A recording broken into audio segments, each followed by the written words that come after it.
करायचं सुरू. चला एकदा नाना भाऊ एकदा बसून घ्या. मग नेमका आम्ही बोलतोय कोण ऐकतोय कोण नाही ऐकत मग काही समजणार नाही ना. काय भूमिका आहे काय त्याच्याबद्दल आपल्याला समजलं पाहिजे ना. हा करायचं सुरू. हा एकदा एकवट एकवट एकवट एकवट. आज आपले ज्यांनी मराठाशाहीची पताका अटके पार फडकवली असे सुभेदार मल्हारराव होळकर यांच्या जयंतीच्या निमित्ताने सर्वांना हार्दिक शुभेच्छा.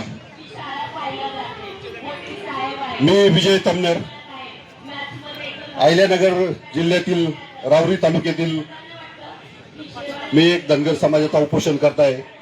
गेले 2 वेळेस उपोषण केलं. 2017ला पंढरपूरला एकदा उपोषण केलं आणि मागच्या वर्षी जे उपोषण झालं अगदी दीपकराव बोराडे साहेब, गणेशदादा केसकर, माऊली हलनवर, योगेश धरम आणि गायके अण्णा असे 6 बांधवांनी आम्ही उपोषण केलं आणि ते उपोषण संपून छत्रपती संभाजीनगर येथे खिल्लाऱ्यांचं जे 5 धनगरचे सर्टिफिकेट होते ज्यामुळे आपण न्यायालयीन केस हारलो ते दाखले सुद्धा रद्द करण्यामध्ये आमच्या सर्वांचा सिंहाचा वाटा आहे.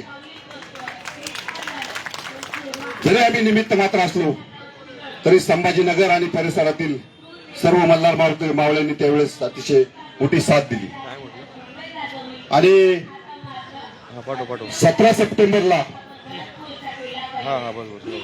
मराठवाडा मुक्ती संग्रामाच्या दिवशी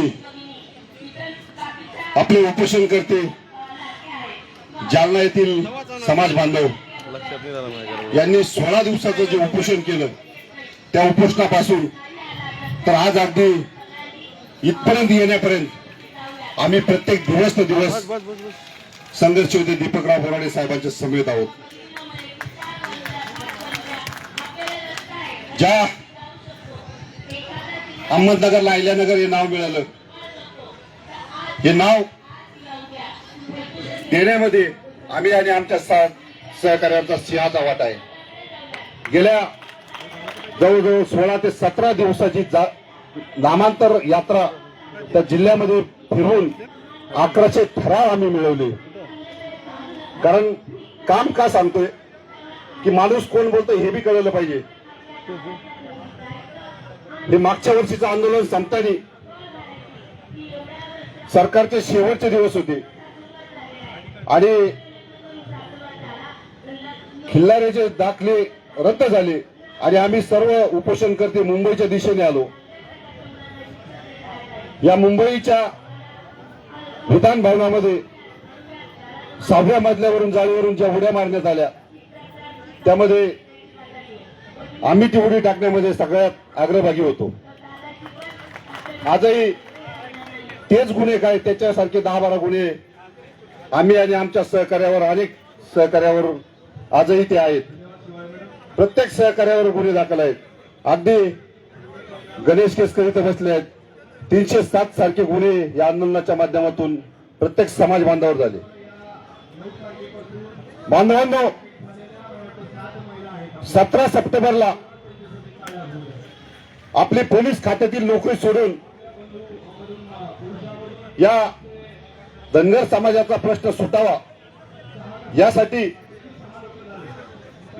अनेक समाज बांधवांनी वेगवेगळी उपोषणं केली. ती तालुक्यात केली, ती गावात केली, ती जिल्ह्यात केली, ती राज्यात केली. परंतु कधी 1, 2, 4, 5 समाज बांधव सहभागी व्हायचे आणि दीपकराव बोराडे सारख्या एका चळवळीतील कार्यकर्त्याला वाटलं आता खूप झालंय. अनेक मोठी आंदोलनं झाली.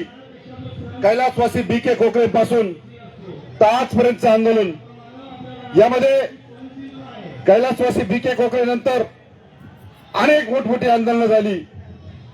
त्यामध्ये बारामतीचं आंदोलन असेल, पंढरपूरवरून जी पदयात्रा निघाली आणि ती बारामती इथे आली. अनेक दिवस ती पदयात्रा चालली. मला प्रामुख्याने सांगायचं कारण त्याही बारामतीच्या आंदोलनामध्ये आम्ही सहभागी होतो. परंतु ज्यावेळेस ते आंदोलन उभं राहत होतं त्यावेळेस समाजातील अनेक नेते, चळवळीतील अनेक कार्यकर्ते, अनेक संघटना यामध्ये सहभागी होत्या. परंतु गणेशदादा, मी तुम्हाला जाणीवपूर्वक सांगतो, 17 सप्टेंबरचं आंदोलन उभा होत असताना मराठवाडा, जालना, परभणी, हिंगोली हा जो मराठवाड्याचा भाग आहे, या भागातील जे जे चळवळीचे कार्यकर्ते एकत्रित आले आणि दीपकराव बोराडेंच्या मनामध्ये एक कल्पना आली की या आंदोलनामध्ये मी एकटाच उपोषणाला बसतो, तुम्ही फक्त मला सहकार्य करा, साथ द्या. फारसं पश्चिम महाराष्ट्राने सुद्धा कुठल्याही मनावर घेतलं नाही. आपल्याला वाटलं चाललंय ते आंदोलन. मलाही त्यांनी कमीत कमी 10 वेळेस फोन केले असतील, पण मी म्हटलं असे आंदोलन जालना तर मी पाहिलंच नव्हतं कधी. काय कारण आहे जालन्याच्या पलीकडे? फार तर आमचं काम संभाजीनगर हायकोर्ट आहे म्हणून आहे, बाकीचं जालना पुढे जायचं काही कामच नाही. आम्हाला सर तिंगल टवाळे हसू वाटलं, होईल 1-2 दिवसाचं उपोषण, काय साध्य होईल नाही होईल काहीच माहित नाही. परंतु 16 दिवसाच्या उपोषणामध्ये मला दीपकराव बोराडेंची तळमळ मला माहित होती आणि ह्या माणसाच्या मनात कल्पना आली की आपण उपोषणाला बसू आणि त्यांना सहकाऱ्यांनी तिथल्या ताकद दिली, साथ दिली. 1-2 दिवस गेले, एकदा मांडव उडून गेला मंडप, पाऊस झाला मोठ्या प्रमाणात. मला चांगलं माहिती का मी सुद्धा सोशल मीडियावरून त्या आंदोलनाची मजाच बघत होतो, मजा बघत होतो, काय होतंय काय नाही. परंतु आपल्या एवढा मोठा वादळी पाऊस झाला, मंडप उडून गेला आणि पावसामध्ये हा संघर्ष होता. त्या ठिकाणी उपोषण जे सुरू केलं होतं त्या ठिकाणी अगदी पावसात बसून राहिला आणि हा सोशल मीडियावरून सगळ्या समाज बांधवांना या माणसाची तळमळ दिसली आणि मग यांनी 24 तारखेला एक मोठा मोर्चा आयोजित केला होता. त्या 24 तारखेच्या मोर्चामध्ये सगळ्या सहकाऱ्यांनी मग चळवळीच्या झोकून दिलं आणि दीपकराव बोराडेंनी जो हाक या संपूर्ण महाराष्ट्रातील धनगर जमातीला दिली होती, त्या हाकेला ओ देऊन संबंध महाराष्ट्रामधून सगळे समाज बांधव दीपकराव बोराडे यांच्या नेतृत्वाला ते जे मागणी करतात त्या धनगर समाजाच्या एसटी आरक्षणाच्या अंमलबजावणीसाठी तिथे सर्वजण सहभागी झाले. सगळ्यांची इच्छा होती की जे काय असेल ते 2014ला जी चळवळ उभी राहिली त्यानंतर मी पंढरपूरचे 2 उपोषण केली, परंतु त्या दोन्ही उपोषणाला जो जनप्रतिसाद पाहिजे तो तेवढ्या प्रमाणात मिळाला नव्हता. मधल्या काळात न्यायालयीन प्रक्रिया पुढे आली.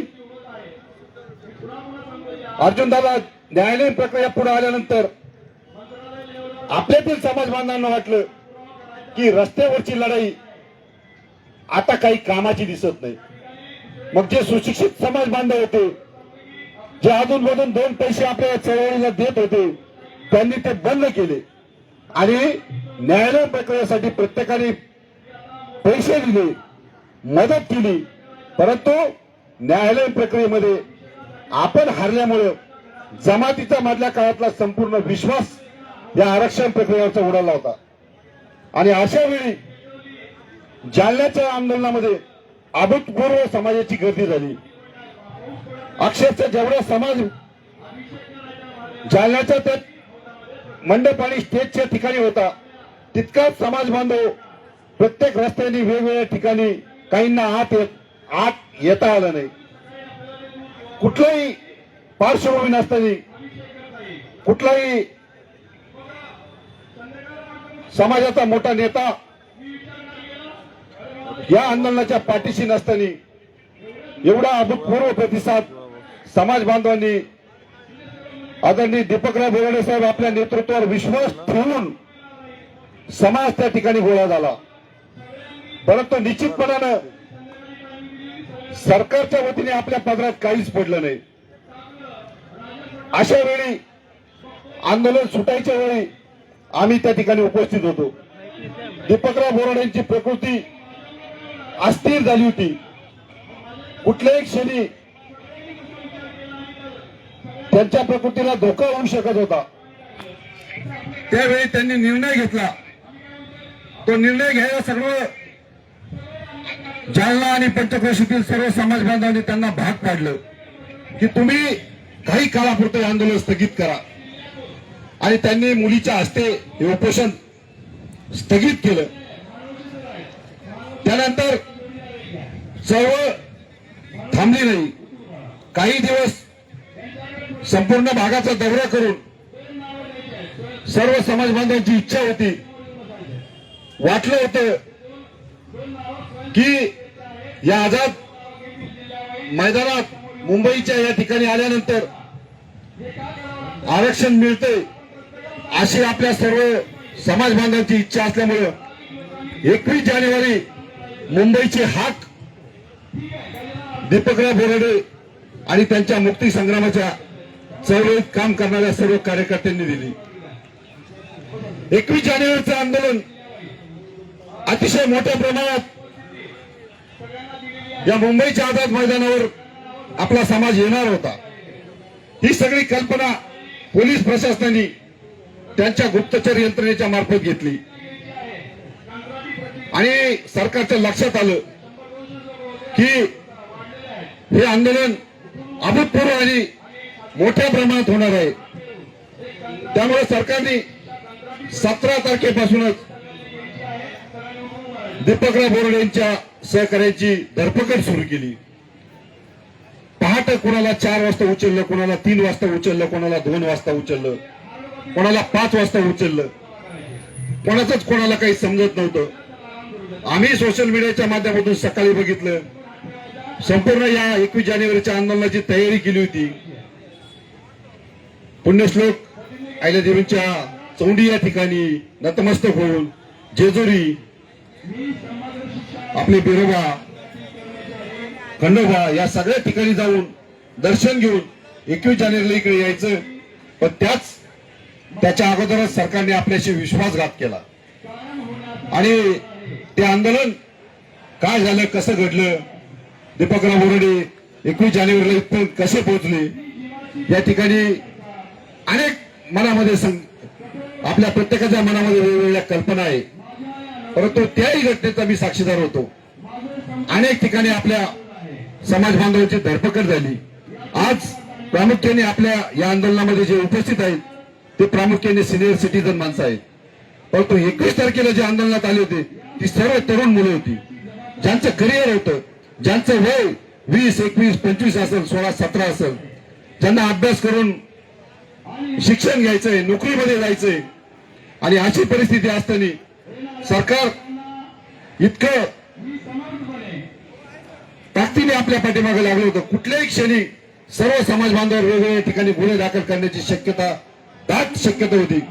त्यामुळे दीपकराव बोराडे यांनी या मैदानात येऊन अगदी ते त्यांच्या भाषेत त्यांनी सांगितलं, सरकारच्या नाकावर टिचवून येऊन मी या ठिकाणी आलोय, तुम्ही मला अगदी प्रेमाने परवानगी द्या.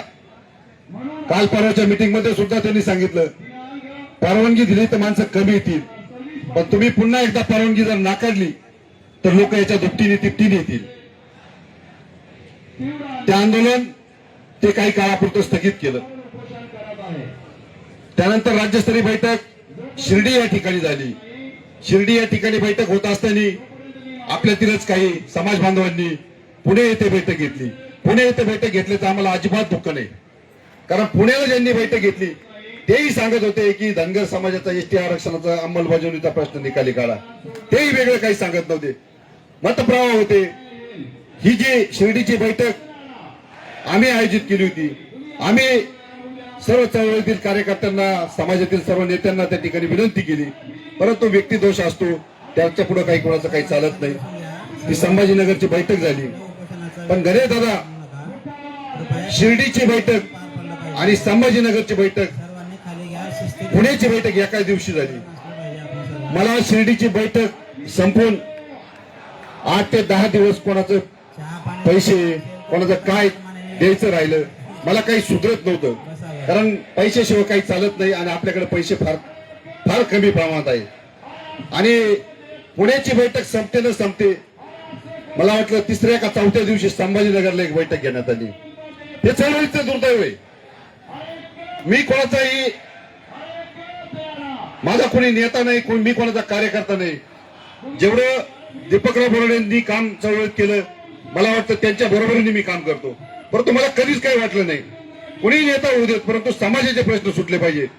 मी संभाजीनगरला पांडुरंग मेळगाव बैठक घेण्यासाठी आले, त्यांच्याशी मी बोललो, प्रकाश अण्णांशी बोललो, सगळ्यांशी घडे दादा तुमच्याशी बोललो की आपला मतभिन्नता असेल, मतभेद असतील, परंतु आपला प्रश्न जमातीचा आहे, तो तुमचा माझा एकट्याचा नाही. प्रश्न सुटला तो कोणामुळे सुटू द्या.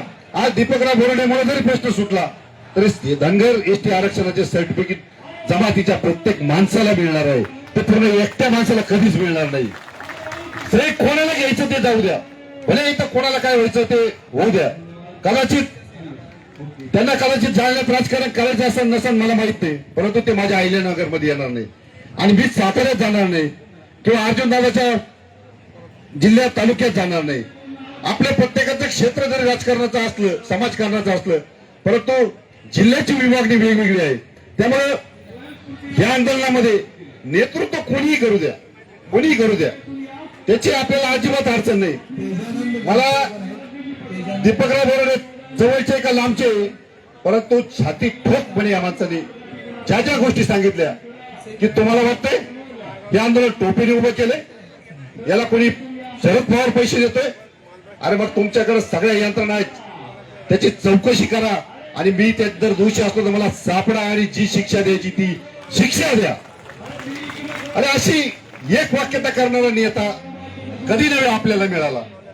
मी आज दीपकराव बोराडेंच्या नेतृत्वाला मान्यता देत असताना पाठीमागच्यांनी काम केलं असं म्हणणार नाही, प्रत्येकाने काम केलं, प्रत्येकाने काम केलं.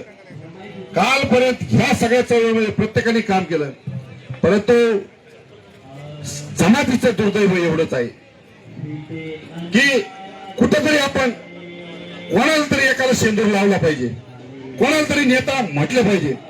काय होतं, आपण आपल्यालाच नाव ठेवलं जातं. कदाचित कोणी इतर समाज आपल्या कायमस्वरूपावर धनगरी जात्रा, आणि मग काय वाटतं आपल्यासारख्याला त्या गोष्टी वाईट वाटतात, कारण ह्या जमातीचा गेल्या 7 दशकापासूनचा हा लढा अतिशय तीव्रतेने सुरू आहे. अनेक लोकांचं योगदान गेलं. आता हे इथं साहेब बसलेले पांढऱ्या टोपीवाले, मी 9 जानेवारीला राज्यस्तरीय बैठक आपण मुंबईत घेतली होती, त्या ठिकाणी यांचं ऐकलं होतं की कैलासवासी बी.के. कोकरे मरोर यांनी काम केलंय. कदाचित आम्हाला ते आजही ती व्यक्ती त्याच तत्परतेने झगडते. ते खंडेराव पाटील आले नाशिकवरून. नाशिक पाटील साहेब कोण आहेत तुम्ही? 2 मिनिट उभं राहू द्या, बघू द्या सगळ्यांना एकदा टाळ्या वाजवा यांच्यासाठी.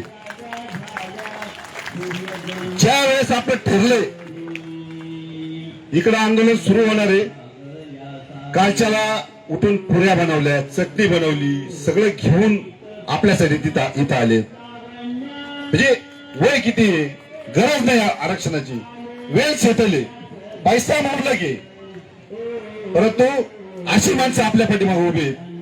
आज आम्ही त्या कळंबोलीला थांबलो तर रात्री गणेश दादा, कितीतरी लोकांचं जेवण, कितीतरी लोकांची राहण्याची व्यवस्था बिरुदादा कोळेकर तिथल्या त्यांच्या सगळ्या समितीने अतिशय मोठी व्यवस्था केली. मी एक का सांगतोय की प्रश्न असा पडतोय आपल्याला, ही सगळी माणसं आपल्या बरोबर जोडायला तयार आहे, उभा राहायला तयार आहे. आता तुम्ही इथं आले, मी तुमच्यासाठी हे बोलत नाही, हे सोशल मीडियावरून आहे ना, सोशल मीडियावरून घरीच बसणारी कदाचित ते वाईट शब्दात आपण बोललं पाहिजे, तिथंच चळवळ असते, तिथंच याला जरा टोमणा मारणार, याने असं केलं पाहिजे, त्याने तसं केलं पाहिजे, हे चुकलं, हे बरोबर आहे. अरे कधीतरी मैदानात या, उतरा.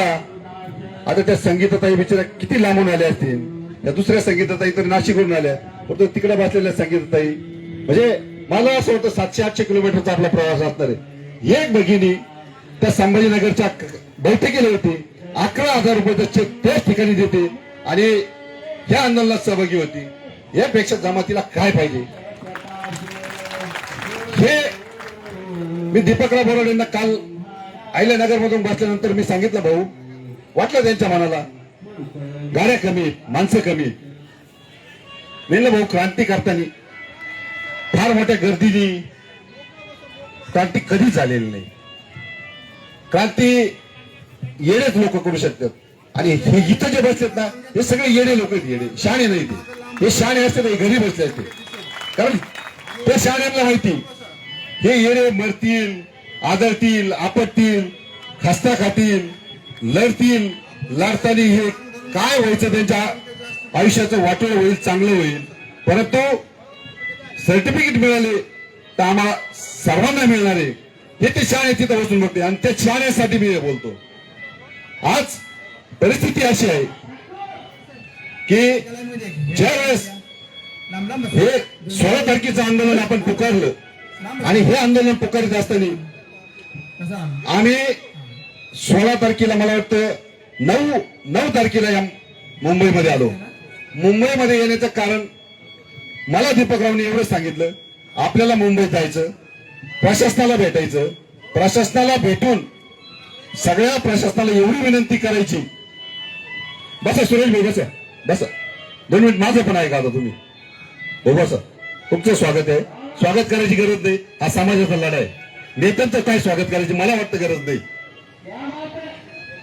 तर ही परिस्थिती अशी, दीपक भाऊ म्हटले आपण मुंबईत जाऊ, प्रशासन परवानगी देतंय का नाही देतंय हे एकदा बघू. सगळ्याशी चर्चा करण्यात आल्यानंतर मुंडे साहेब आपले डीसीपी या कोल्हे वकील त्यांनी आम्हाला सगळ्यांची भेटी घडवल्या. तिथे या आपले खासदार साहेब आले. या साहेब द्या 2-3 खुर्च्या द्या.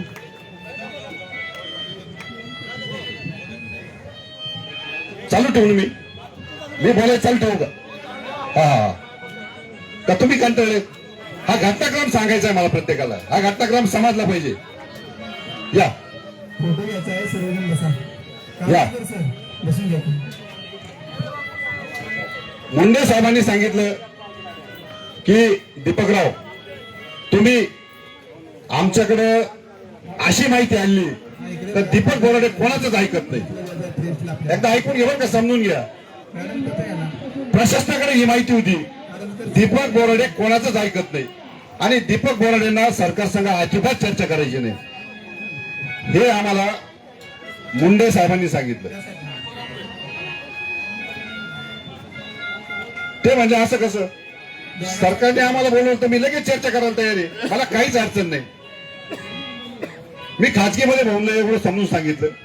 म्हणलं दीपक भाऊ, जर सरकारशी चर्चा केली नाही तर परत मतपत्रांतर होतील, तुम्ही सरकारशी बोलत नाही. आणि मुंडे साहेबांनी सांगितलं मी सरकारची वेळ घेतोय.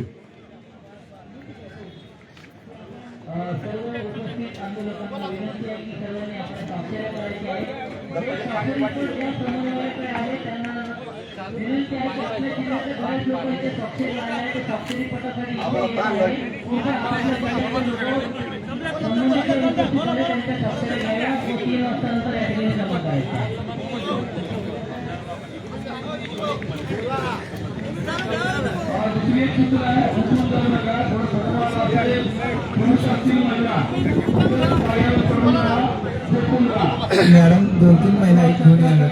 मग मुंडे साहेबांनी सांगितलं मी सरकारची वरती अधिकाऱ्यांशी बोलून घेतो, तुम्हाला जर वेळ मिळाली तर तुम्ही सरकारची चर्चा करायला येणार का? बोराडे साहेब म्हणे मी पूर्ण त्या तयारीने आलेलो नाही, माझ्या बरोबर 4-6 कार्यकर्ते आहेत आणि बरं बघा म्हणे वेळ दिली तर. मी तात्काळ तुम्हाला सांगतो, आम्हाला त्या दिवशी संध्याकाळी फोन आला की राज्याचे मुख्यमंत्री देवेंद्रजी फडणवीस साहेब यांनी आपल्याला चर्चेसाठी बोलवलं, परंतु 5च लोक घेऊन बोलवलं.